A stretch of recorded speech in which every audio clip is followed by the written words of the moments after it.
ଦ୍ୱିପହର ବେଳା ହୋଇଥାଏ। ହନୁ ବୈଦ ଖଟରେ ଶୋଇଥାଏ। ହଠାତ୍ ତାର ସମୁଦି ଗଧିଆ କଥା ମନେ ପଡ଼ିଲା। ସମୁଦି ଘରକୁ ବହୁତ ଦିନ ହେଲା ଯାଇନାହିଁ। ଯାଉଛି ସମୁଦି ଘର ଆଡୁ ଟିକେ ବୁଲି ଆସିବି।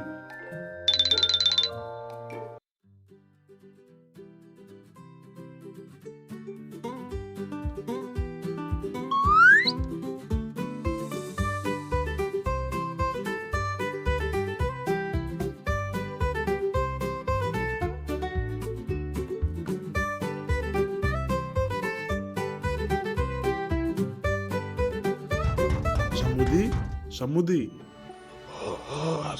ଆସୁଛି।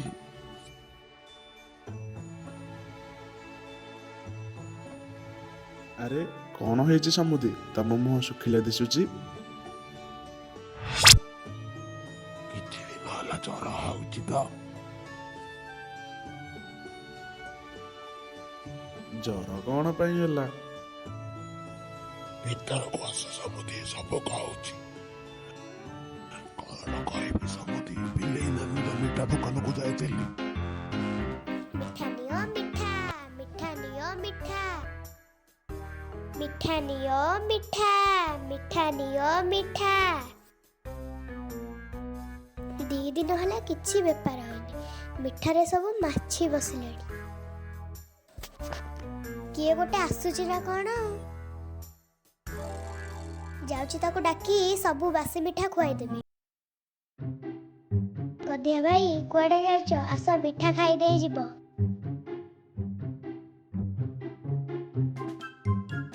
ଆସ, ତମକୁ ଖାଇବାକୁ ଦଉଛି।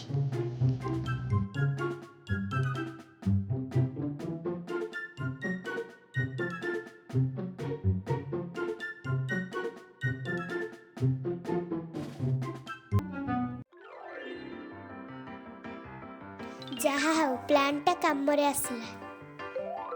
ଧୀରେ ଧୀରେ ରାତି ହେବାକୁ ଲାଗିଲା।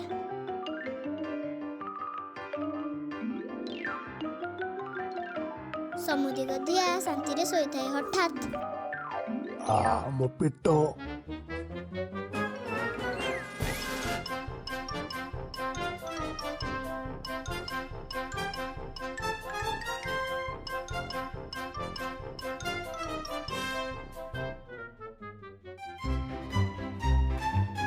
ଗଧିଆର କଥା ଶୁଣି ହନୁ ତା ବେଗରୁ ଔଷଧ ବାହାର କରିକି ଦେଲା।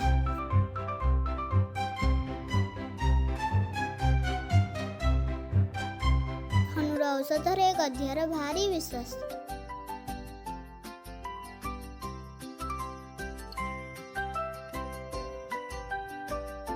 କିନ୍ତୁ ଏହା ମନେ ରଖିବ ସମୁଦି, ଖାଇବା ଦରବ ପଚା ସଢା ବାସି, ଭଣ ଭଣ କରି ମାଛି ଥିବେ ବସି। ଭୋକରେ ପଛେକି ଜୀବନ ହାରିବ, ସେପରି ଦରବ କେବେ ନ ଖାଇବ। ହଁ ସମୁଦି, ଏଥର ମୁଁ ସାବଧାନ ରହିବି।